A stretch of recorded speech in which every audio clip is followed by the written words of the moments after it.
Et justement, pour parler de ce sujet, nous avons le plaisir d'avoir par téléphone le Dr Imam Khalil, professeur d'économie internationale. Bonjour.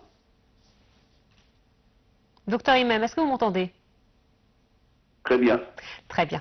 Alors, face à un paysage mondial complexe, marqué par des bouleversements géopolitiques et économiques, le continent africain s'efforce de poursuivre son processus d'intégration régionale et de se forger une place dans l'économie mondiale. Alors, de votre point de vue, quel est l'état actuel du commerce intra-africain? Écoutez, le commerce intra-africain, je vais dire entre l'Égypte et qui reste du pays africain, pour l'instant n'est pas assez, ne présente pas un grand pourcentage pour les exportations égyptiennes, ni l'importation. Donc l'Égypte et le pays africain essayent de voir une sorte de ce qu'on appelle une zone de libre-échange entre les pays africains afin de faciliter le mouvement de produits, de l'échange commercial entre le pays. Il y a un exemple qui est déjà là, c'est le commerce, c'est entre certains pays africains. Et avec le commerce, l'Égypte a réussi de gagner pas mal de trains en termes de marché en Afrique. Et maintenant, bien sûr, il y a beaucoup de tentatives pour créer le zone de libre-échange africain. Et je crois qu'il aura beaucoup d'avantages pour tout le pays, c'est gagnant-gagnant.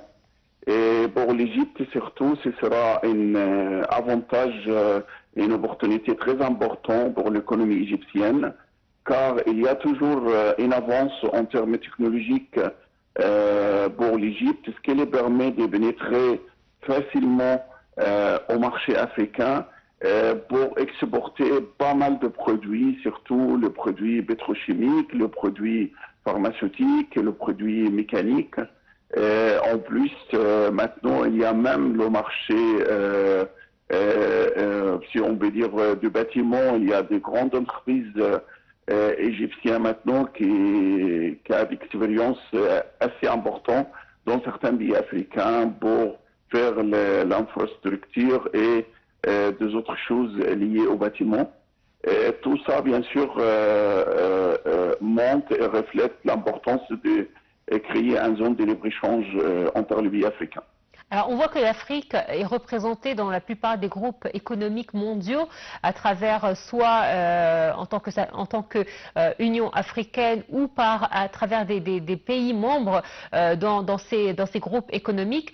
Est-ce que justement cette ouverture vers le monde ou au monde est un avantage pour son avenir, sachant qu'elle fait partie quand même du continent les plus jeunes et les plus riches en matière naturelle? Bien sûr, pour moi, en tant qu'économiste, je vois que pour notre économie égyptienne, il est beaucoup plus facile de pénétrer dans le marché africain, d'aller chercher des opportunités dans des marchés européens ou américains. Vu le niveau de technologie qui vient dans l'avantage de l'économie égyptienne, l'Égypte est capable d'élargir et augmenter ses exportations envers beaucoup de pays africains. Et en plus, en parallèle, on peut dire qu'avec la grandeur de zone du canal de Suez, avec la nouvelle stratégie égyptienne de faire de l'Égypte un point, un lien de commerce international entre l'Europe et l'Amérique d'un côté et l'Afrique de l'autre côté, avec l'avantage de situation géographique du canal de Suez, je crois que l'Égypte est capable d'augmenter facilement ses exportations, d'arriver facilement à certains marchés. Et c'est une chance pour nous qu'on attend depuis très longtemps en fait. Mhm. Alors, en avril dernier, l'Égypte a pris la présidence du Conseil des ministres du commerce de la zone de libre-échange continentale africaine. Le Caire accueillera également les réunions du Conseil des ministres du commerce de la zone de libre-échange continentale africaine. Alors, quels sont les principaux bénéfices attendus pour l'Égypte de la mise en œuvre effective de la zone de libre-échange continentale africaine? Moins de tarifs douaniers entre le pays africain, beaucoup de facilités d'export et import entre l'Égypte et le pays africain, plus d'avantages pour pénétrer et arriver au marché africain, quelle que soit la situation géographique. On a beaucoup d'accords bilatéraux entre l'Égypte et certains pays africains, mais l'accord de zone de libre-échange va bien sûr augmenter l'opportunité pour notre économie afin d'arriver à une exportation qui s'élève, on l'espère bien, en 2030. La stratégie égyptienne voir qu'on doit arriver à 150 milliards de dollars des exportations.